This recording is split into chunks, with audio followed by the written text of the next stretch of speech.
Why, hello there everyone. I'm Laxow, aka the Kumo Sensei. 皆さん、こんばんは。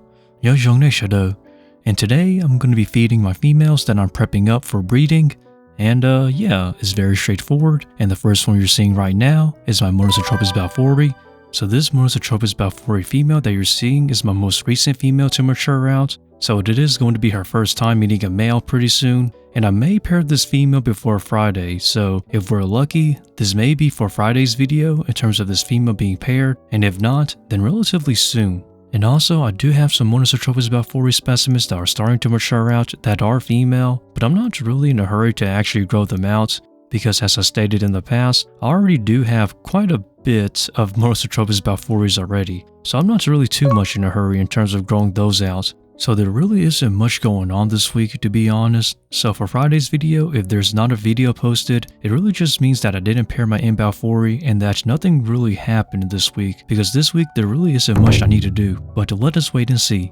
But anyhow though, let us move on. And now you're seeing my Harpactira pulchripes females. And as I stated before, I have 6 specimens, but I'm only going to be pairing 3 of the 6 because in my latest video, I acquired 3 mature males of the species, so I am going to be pairing those 3. But the reason why I'm not pairing all 6 of them is because my space is limited, and honestly, I don't want to overdo it because I don't want to have too many slings I can't take care of. So breeding 3 seems to be the right call for me, and that's what I'm going to stick to for now. Now when it comes to which 3 females I will be pairing in terms of the Harpactira pulchripes of my 6 that I have, it's really going to depend on how old they are, so some of these may appear older than others, and for those that do appear older, and those that are older, I will not be breeding them, and most likely I'll keep those as a pet only in my collection. And as for the females that are looking good and are eating, those will most likely be paired. And as for when I'll pair them, it really just depends because I really don't have too much time when it comes to breeding because I'm working more often these days. So I may not actually get a chance to record them on video because recording breeding videos do take time. Sometimes it takes hours actually, which is why I just don't have time to record them. But I will try if I can though.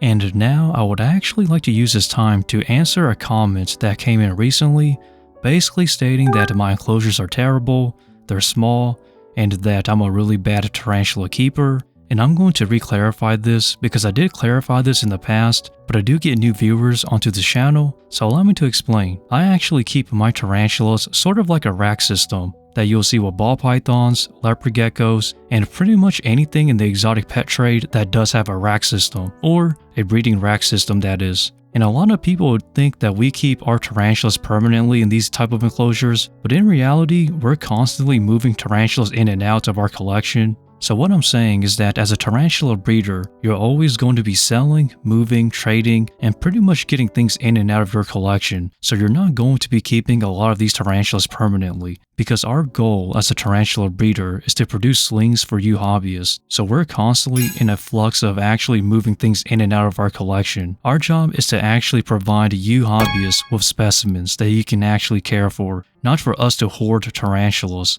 So a lot of tarantulas you see in my collection, they're very tangible, or you can actually just say temporary. I think that's the right word to use actually, because tarantulas in my collection, they really come in and out. So my job as a tarantula breeder is to provide species and specimens to the hobby and to ensure that they find a forever home. Now while I do have some pet-only tarantulas, those I do give proper care and homes to. And it's strange to say this, but there's like zero transparency when it comes to tarantula breeders, like actual tarantula breeders, because the backbone of this tarantula hobby usually come from private tarantula breeders who've pretty much supplies the big tarantula breeders that you're all familiar with. And I know a lot of people refer to Dave's Little Beasties, but the majority of private tarantula breeders are not like that. It's more of just plastic tubs and totes everywhere. And this is me trying to be transparent, and it's very upsetting because you see ball python breeders with their rack systems, same thing for leopard geckos with their tubs, corn snakes, bearded dragons, crested geckos, and pretty much everything else. But the moment when it comes to tarantulas and somebody trying to be transparent on how it actually is, it's like backlash on backlash. And it's very upsetting because us private tarantula breeders are essentially the entire backbone of this entire tarantula hobby. And I know a lot of people look at the big tarantula companies, but they pretty much buy from us private tarantula breeders.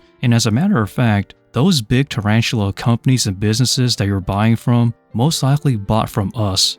and we don't even get credit for it.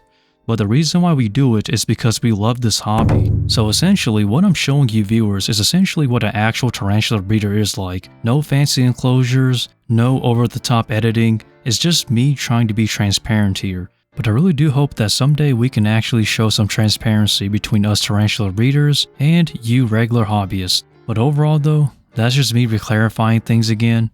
And no, I am not mad. So please don't take it that way. Now I do want to make a disclaimer to an extent that different tarantula breeders use different types of enclosures. Some use plastic tubs like I do, and others may use the 96 ounce to the 128 ounce containers, the round ones, the ones you typically see with leopard geckos in, at shows and whatnot. But I don't really like using those because 1, they're expensive, and 2, because the space is way too small. And in terms of pricing, I really do think it's better to just buy the plastic Sterilite tubs or the Sterilite containers and use those instead. And I know that a lot of people are going to be so shocked, saying, Laxow, you've seen adult specimens in 128 ounce containers? Are you serious? Yes, I have. As a matter of fact, I've actually seen a Brachypelma amelia being bred in a 128 ounce round container before.